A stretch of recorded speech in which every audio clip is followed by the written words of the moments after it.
साथियों एक बार दोनों हाथ उठाइए, मुट्ठी बंद करिए और बोलिए भारत माता की। हाउ द जोश। ये हाय इतना धीरे से क्यों आता है? हाउ द जोश। Thank you. A very good morning to all the beautiful, lovely athletes and the future of Bihar that is sitting here in the what I can say is a makeshift stadium for today.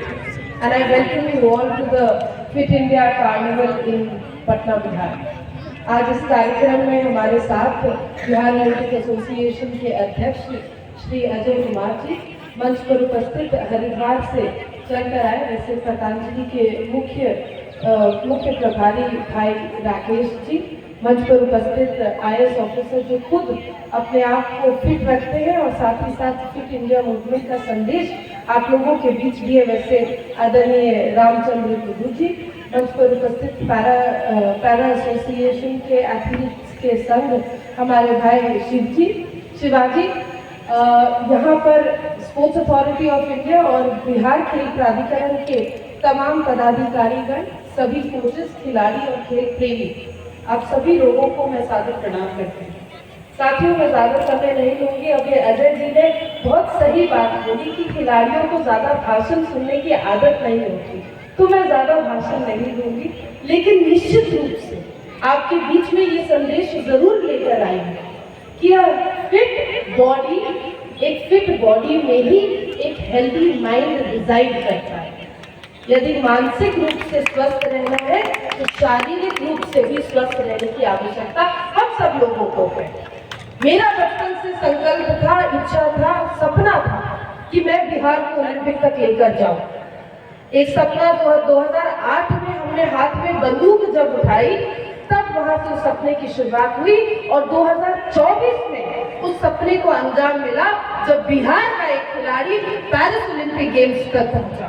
2008 से 2024 कितना समय होता है साथियों? कितना समय होता है? somebody do the math। 16 साल।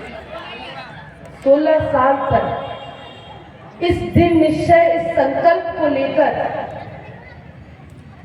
एक जैसे अर्जुन निशाना लगाता था, सबने कहानी सुनी है महाभारत, उसी संकल्प के साथ, उसी दिन निश्चय के साथ रात भर इस बात की मेहनत की कि बिहार को ओलंपिक तक लेकर जाना है, तब जाकर वो सपना पूरा हुआ।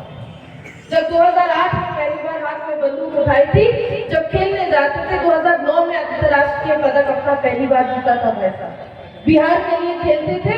जब जीत कर वापस आए तो आज कैसे एयरपोर्ट पर सब लोग जाकर रिसीव करते हैं, उस जमाने में कोई नहीं आया था। तमिलनाडु के लोग आए, अपने तमिलनाडु के खिलाड़ी को लेकर चले गए, हरियाणा के लोग आए, हरियाणा के खिलाड़ी को लेकर चले गए, दिल्ली के लोग आए, दिल्ली के खिलाड़ी को लेकर चला गया। लेकिन एक श्रेयसी सिंह थी जो उस एयरपोर्ट पर खड़े रह गई, लेकिन बिहार से कोई नहीं आया।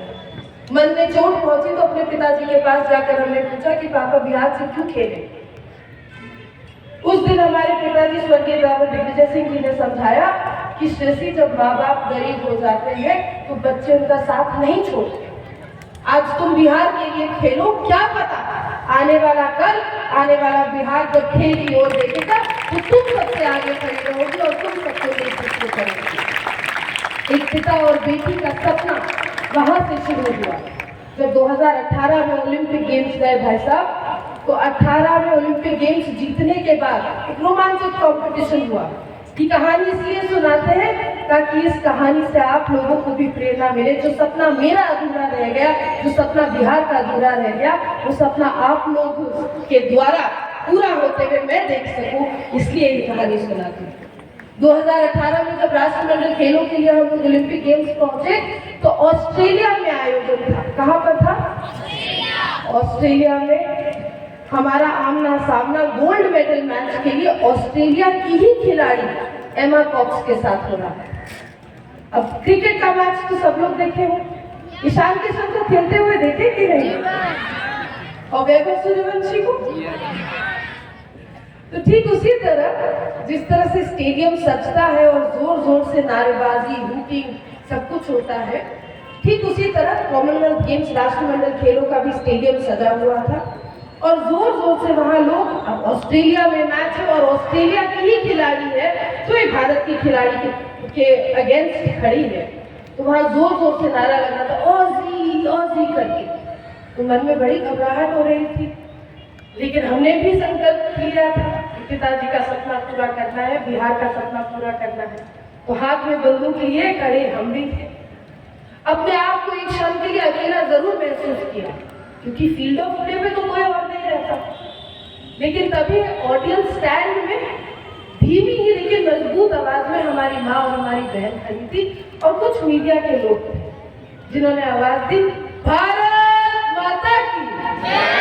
और इस भारत माता की हुंकार ने ये एहसास दिलाया कि मैं भले ही शारीरिक रूप से, फिजिकल रूप से वहां अकेले खड़ी हूँ, लेकिन मेरे साथ, हमारे साथ सिर्फ बिहार ही नहीं, भारत के अनेकों खिलाड़ी और खेल प्रेमी का सपना और हौसला मेरे साथ खड़ा है।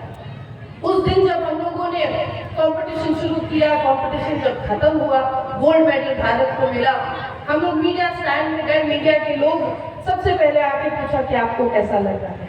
निश्चित रूप से उस वक्त की खुशी मैं शब्दों में बयान नहीं कर सकती। दूसरा उनका सवाल था, वो जो ऑस्ट्रेलिया के मीडिया थे, उन लोगों ने आके पूछा कि आप भारत से आती है, you come from India, but where in India do you come from, आप भारत में कहाँ से आती हैं। उस दिन साथियों गर्व से सीना चौड़ा करके कहा कि जमुई हमारा घर है, बिहार से आते हैं।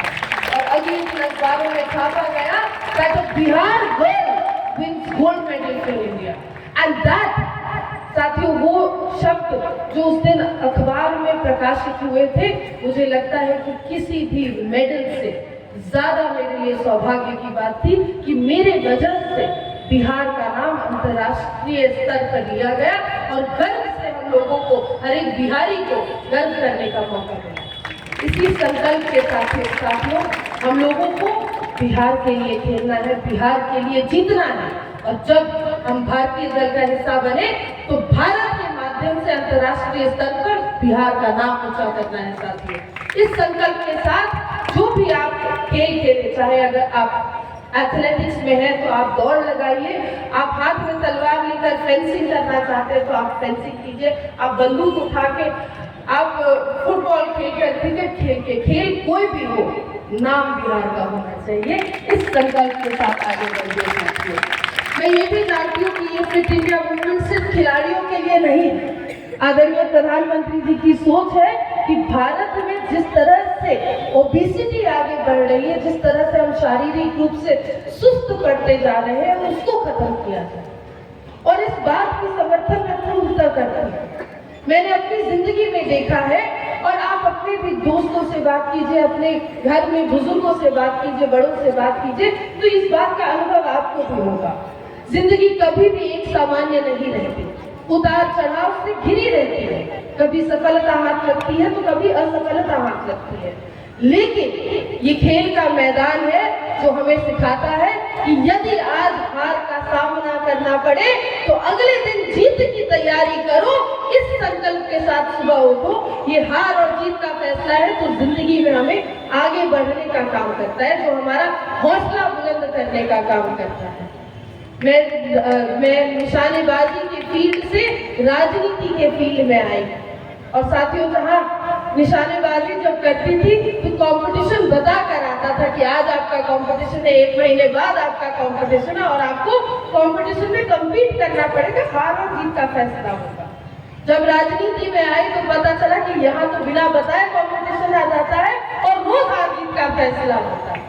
इसलिए बोलते हैं साथियों कि ये खेल का मैदान है जो हमें हार कर भी जीत की तैयारी करना सिखाता है, और जिंदगी में इसकी महत्वपूर्णता हर एक क्षेत्र में सामने आपके आएगी। इसी को एक अच्छा स्पोर्ट्समैनशिप कहते हैं। इस स्पोर्ट्समैनशिप के साथ हम लोगों को जीवन व्यापन करना है, एक हेल्दी माइंड में, एक हेल्दी बॉडी में, एक हेल्दी माइंड को रिजाइड करना है, और अपने भारत को अपने साथ साथ लेकर आगे बढ़ना है, बिहार को विकास की ओर लेकर आगे बढ़ना है। मंच ये भले ही फिट इंडिया का है, लेकिन एक संदेश है जो मैं हर मंच से देती हूँ, आज आपके बीच में भी रखना चाहती हूँ।